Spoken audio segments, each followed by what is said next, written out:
let's move forward. Creating a patient profile. Now we're starting. You have everything registered. You have your devices ready to utilize.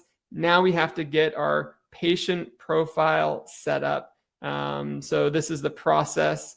I'll go ahead and share the app with everybody in a moment here and start to show how to create that patient profile. So creating a patient profile, you could see here, I'm going to share the app one more time. I've started fresh and I've now just logged in.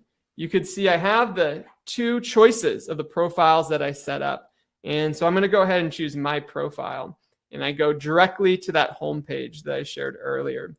So now the question is, how do we create our patient profile? Well, on the bottom left, you'll see patients. And here you can see there's a demo patient already added. I'll click there and you can see that they have some information set up. But I'm going to now add a new patient. Top right, as you can see here, clicking add a new patient. Now here I could do an image of that patient. So I'll go ahead and do a photo, or you can choose one from your library. But let's just pretend that this is my patient right here. I don't have a great photo to show, but that will be my patient's face. Last name is Test, and first name is Joe. You have to enter a date of birth. That is mandatory for all patients. And so I'll enter a date of birth for this patient and hit OK. Now, that is all the required information for the patient. You can click their gender or their gender assigned at birth, and then the rest is optional. You can choose any anthropometric characterizations that you need, or you can get rid of that by clicking this toggle tab. If you want to add in contact information, you can add that as well.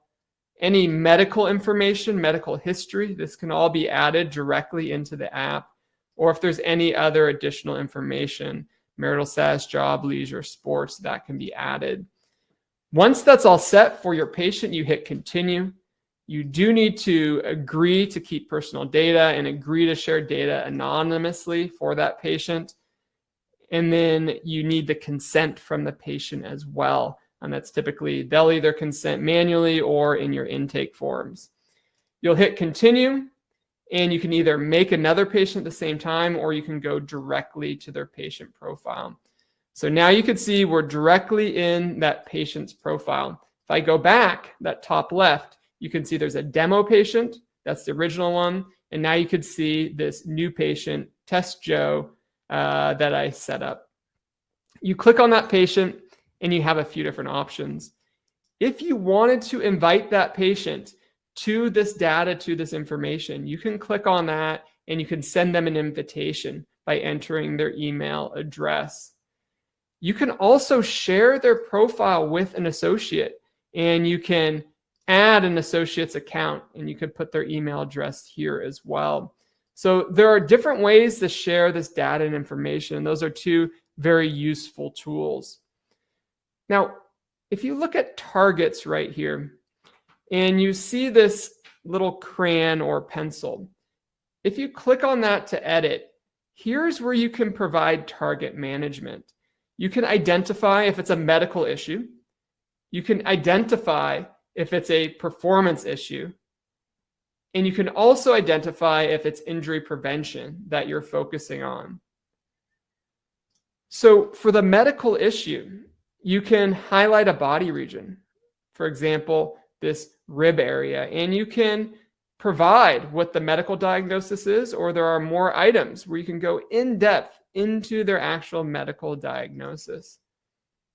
You can go back to this edit stage. You can look at performance. If you're working on performance with an athlete, you can show power and then the region you're trying to improve performance, maybe their force, and you can identify all of these as targets. And again, if it's an injury prevention patient, we can discuss that we're trying to prevent for example, injuries in this body region.